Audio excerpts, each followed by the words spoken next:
मित्रांनो, ज्यावेळी तुमची कोर्टामध्ये फॅमिली मॅटर संदर्भात केस असते, मग पती पत्नीची असेल किंवा भावांची असेल किंवा बहीण भावांची असेल, तर मित्रांनो एक मुद्दा फार मोठा लक्षात ठेवा आयुष्यामध्ये, की कोर्टामध्ये ज्यावेळी तुम्ही जाताय त्यावेळी पत्नी असेल, पतीने कसा छळ केला किंवा पती असेल की पत्नीने कसा त्रास दिला.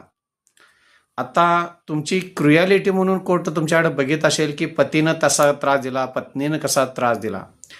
पण मित्रांनो, कोर्टामध्ये भावनेला काहीही किंमत नाही.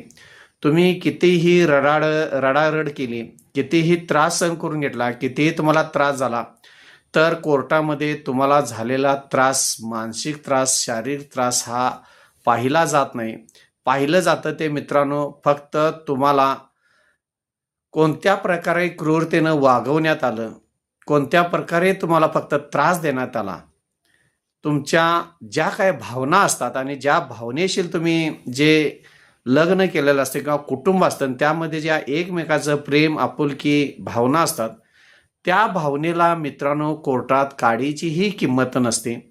जी काही किंमत असते मित्रांनो कोर्टामध्ये, ती साक्ष आणि पुरावे, जे काही कागदोपत्रे आहेत, लिखित आहेत, त्या गोष्टींनाच मित्रांनो किंमत असते. त्यामुळं कोर्टाची पायरी चढत असताना एक लक्षात ठेवा, तुम्ही जर तुमच्या भावना घेऊन जाणार असाल तर कोर्टाच्या बाहेरच ठेवा.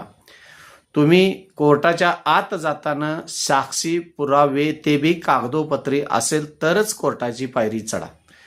तुम्हाला त्रास होतोय आणि तुमच्याकडं निकाल पाहिजे, तुम्हाला मुलांना भेटी पाहिजेत आणि मला आत्ताच्या आत्ता निकाल माझ्याकडं पाहिजे, अशा काही गोष्टी तुमच्याकडं होणार नाहीत. त्यामुळं जे काय निकाल दिले जातात ते साक्षी, पुरावे पाहून मित्रांनो दिले जात असतात. धन्यवाद.